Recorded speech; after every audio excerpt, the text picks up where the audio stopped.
Hello friends, DSC final కీలో తప్పులు.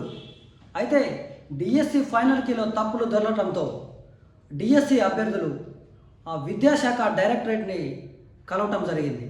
So final కీలో కూడా తప్పులు జరిగాయని చెప్పేసి వారు మొరబెట్టుకుంటా ఉన్నారు.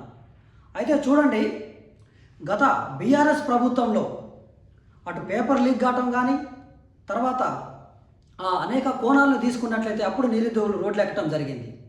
సో ఇప్పుడు ఆ నిరుద్యోగులకి అన్యాయం జరిగిందని చెప్పేసి నిరుద్యోగులు అందరూ, హైదరాబాద్లో ఉన్న నిరుద్యోగులందరూ ఊర్లలోకి వెళ్ళి వాళ్ళ తల్లిదండ్రులతో పాటు గ్రామాలలో అందరినీ మోటివేట్ చేయటం, తర్వాత బస్సు యాత్రలు చేయటం, బీఆర్ఎస్ పార్టీకి వ్యతిరేకంగా పనిచేసిన వాళ్ళలో ముఖ్యంగా నిరుద్యోగులే ఉన్నారు.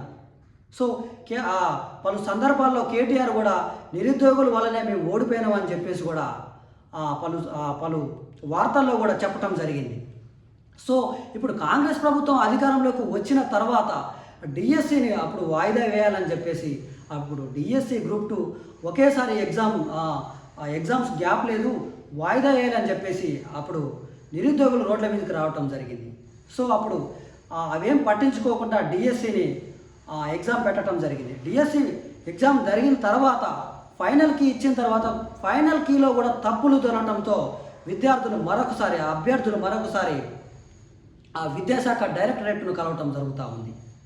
సో చూడండి, అంటే గత ప్రభుత్వంలో కూడా నిరుద్యోగులు రోడ్ల మీదకి వచ్చారు, ఈ ప్రభుత్వంలో కూడా నిరుద్యోగులు రోడ్ల మీదకు వస్తున్నారని చెప్పేసి చాలామంది మేధావులు అంటూ ఉన్నారు. సో అసలు ఏంది ఈ ఫైనల్ కీలో ఎలాంటి తప్పులు దొరికినాయి? ఈ ఫైనల్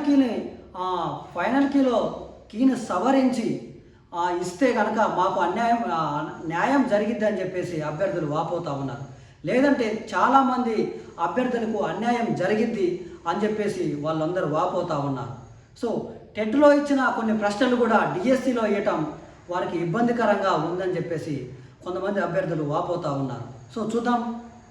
అయితే డిఎస్సి కార్యాలయానికి బాధితులకి రివైజ్కి విడుదల చేయాలని డిమాండ్, సవరించిన న్యాయం చేయాలని అభ్యర్థుల వేడుకోలు. సో ఇప్పుడు డిఎస్సి ఫైనల్ కీలో తప్పులు దొర్లాయని వాటిని సవరించాలని కోరుతూ తగు ఆధారాలతో సహా పాఠశాల విద్యాశాఖ డైరెక్టరేట్ ముందు ప్రదర్శిస్తున్న అభ్యర్థులు. డిఎస్సి పరీక్షల్లో రోజుకో వివాదం వెలుగు చూస్తున్నది. ఇప్పటికే పలు ప్రశ్నలు పునరావృతం కాగా ఇటీవలే ప్రకటించిన ప్రాథమిక కీలోను అనేక తప్పులు వెలుగు చూశాయి. ఇది చాలదంటూ తాజాగా పాఠశాల విద్యాశాఖ విడుదల చేసిన డిఎస్సి ఫైనల్ కీలోను తప్పులున్నాయి. కొన్ని ప్రశ్నలకు తప్పుడు సమాధానాలు ఇచ్చారని, కొన్ని ప్రశ్నలకైతే ఇచ్చిన ఆప్షన్లోనూ అసలు సమాధానాలే లేవని అభ్యర్థులు గగ్గోలు పెడుతున్నారు. సోమవారం పలువురు అభ్యర్థులు పాఠశాల విద్యాశాఖ డైరెక్టరేట్కు తరలి వచ్చారు. 100 మందికి పైగా అభ్యర్థులు విద్యాశాఖ అధికారులు కలిసి పలు ఆధారాలతో సహా ఫిర్యాదులు చేశారు. ముఖ్యంగా జూలై 22, 23 జరిగిన ఎస్జిటి ఫైనల్ కీలో అభ్యంతరాలు వెలుగు ఇచ్చారు. తప్పులు సవరించి మార్కులు కలపాలని కోరారు. అయితే ఫలితాలు మరింత ఆలస్యమయ్యే అవకాశం ఉంది. ఎందుకంటే అభ్యర్థుల అభ్యంతరాల నేపథ్యంలో డిఎస్సి ఫలితాలు ఆలస్యమయ్యే అవకాశం ఉంది. 100 మందికి పైగా అభ్యర్థులు ఫైనల్ కీపై అభ్యంతరాలు వ్యక్తం చేయగా వాటిని పరిశీలించి మరోసారి సబ్జెక్టు నిపుణుల కమిటీకి ఆధారాలు పంపిస్తున్నామని పాఠశాల విద్యాశాఖలో ఒక ఉన్నతాధికారి తెలిపారు. తప్పులు నిజంగానే దొర్లాయని నిపుణుల కమిటీ గుర్తిస్తే మళ్ళీ రివైజ్డ్ కీని విడుదల చేయాల్సి ఉంటుంది. ఆ తర్వాత డిఎస్సిలో వచ్చిన మార్కులు, టెట్ మార్కులు కలిపి జనరల్ ర్యాంకింగ్ లిస్టును విడుదల చేస్తారు. అనంతరం 1:3 జాబితాను విడుదల చేసి అభ్యర్థులకు సర్టిఫికేట్ వెరిఫికేషన్ చేపట్టి మెరిట్ ప్రకారం నియామక పత్రాలు అందజేస్తారు. అదే తుది కీలోనూ తప్పులు దొరికితే ఈ ప్రక్రియ అంతా జరగడానికి కాస్త సమయం పట్టే అవకాశం ఉంది. అయితే ఫైనల్ కీకి అభ్యంతరాలు ఏమున్నాయంటే ఇప్పుడు చూద్దాం.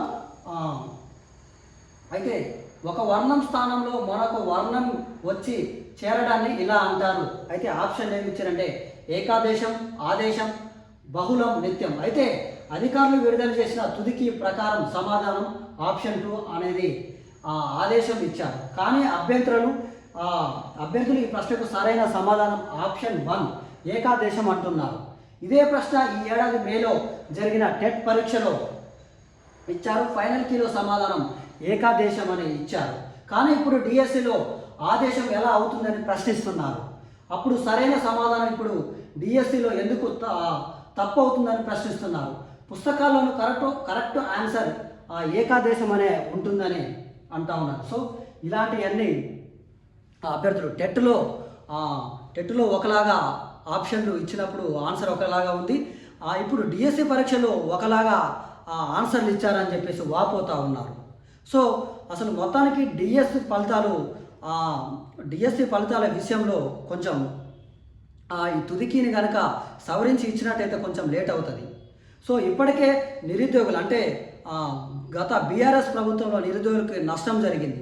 సో ఈ కాంగ్రెస్ ప్రభుత్వంలో నిరుద్యోగులకి అన్యాయం జరగకుండా చూసుకోవాల్సిన బాధ్యత ఈ కాంగ్రెస్ ప్రభుత్వానికి. ఎందుకంటే నిరుద్యోగులు తలుచుకుంటే ఏదైనా చేస్తారు. నిరుద్యోగుల వల్లనే బీఆర్ఎస్ ప్రభుత్వం అధికారం కోల్పోయింది. సో కాబట్టి ఆ నిరుద్యోగ సమస్యలను ముఖ్యంగా నిరుద్యోగులకు ఎలాంటి సమస్యలు రాకుండా వాళ్ళందరినీ రోడ్ల మీదకి రాకుండా చూసుకోవాల్సిన బాధ్యత ఈ ప్రభుత్వానికి ఉన్నది. కాబట్టి ఈ ఫైనల్ కీలో తప్పులు ఉన్నాయని చెప్పేసి 100 మంది పైగా అభ్యర్థులు అనేవారు విద్యాశాఖ డైరెక్టరేట్ కార్యాలయం వెళ్ళి కలవటం జరిగింది.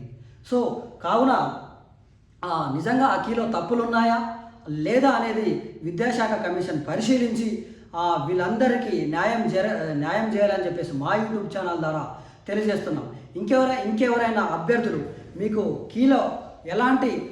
మీకు ప్రశ్నపత్రంలో వచ్చిన కీలలో ఎలాంటి సమాధానాలు ఉన్నాయి ఏమైనా ఉంటే మా దృష్టికి కామెంట్ రూపంలో తెలపండి, మేము ప్రభుత్వ దృష్టికి తీసుకెళ్తాం. ఖచ్చితంగా ఈ ఇన్ఫర్మేషన్ని అందరూ షేర్, లైక్, సబ్స్క్రైబ్ చేయండి. Thank you.